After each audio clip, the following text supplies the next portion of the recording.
जम्मू कश्मीर में विधानसभा चुनाव 2024 के लिए पहले चरण में 24 सीटों पर वोटिंग संपन्न हो चुकी है। इन सीटों पर करीब 59% मतदान हुआ, जो पिछले 7 चुनावों में सर्वाधिक मतदान है।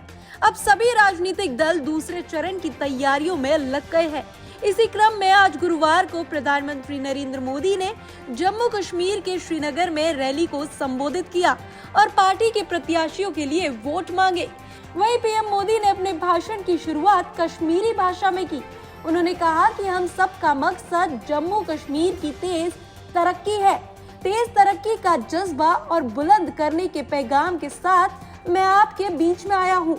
पीएम मोदी ने आगे कहा कि कुछ दिन पहले जब जम्मू कश्मीर आया था तो कहा था कि यहाँ की बर्बादी के लिए 3 खानदान जिम्मेदार हैं। तब से दिल्ली से लेकर कश्मीर तक ये लोग बौखलाए हुए हैं। 3 खानदानों को लगता है कि इन पर कोई कैसे सवाल उठा सकता है। साथियों, कुछ दिन पहले जब मैं जम्मू कश्मीर आया था तो कहा था कि जम्मू कश्मीर की बर्बादी के लिए 3 खानदान जिम्मेदार है। और तब से दिल्ली से लेकर जम्मू कश्मीर तक ये लोग बौखलाए हुए हैं। इन 3 खानदानों को लगता है कि इन पर कोई कैसे सवाल उठा सकता है। इन 3 खानदानों को लगता है जैसे तैसे कुर्सी पर कब्जा जमाना और फिर आप सबको लूटना, ये इनका पैदाइशी हक है। जम्मू कश्मीर की आवाम को उनके जायज हक से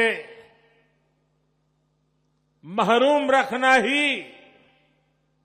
इनका सियासी एजेंडा रहा है। इन्होंने जम्मू कश्मीर को सिर्फ तशद्दुद यानी डर और इंतशार यानी अराजकता ही दी है। जम्मू कश्मीर में बुधवार को पहले चरण के लिए मतदान हो चुका है, जिसके बाद प्रधानमंत्री ने श्रीनगर वालों के सामने एक बड़ा दावा भी कर दिया है। पीएम ने जम्मू कश्मीर को वापस से राज्य का दर्जा दिलाने का ऐलान किया। वहीं पीएम मोदी ने रैली में कश्मीरी पंडित का भी जिक्र किया। उन्होंने कहा कि कश्मीरियत को सींचने, उसे आगे बढ़ाने में कश्मीरी पंडितों की भूमिका रही है, लेकिन 3 खानदानों की सियासत ने कश्मीरी हिंदुओं को घर से बेघर कर दिया। पीएम मोदी के विपक्ष पर इस हमले से और जनता से किए वादों से कश्मीर की जनता पर क्या असर पड़ता है, वो चुनाव के नतीजे ही बताएंगे। Bureau report, TV7 Bharat.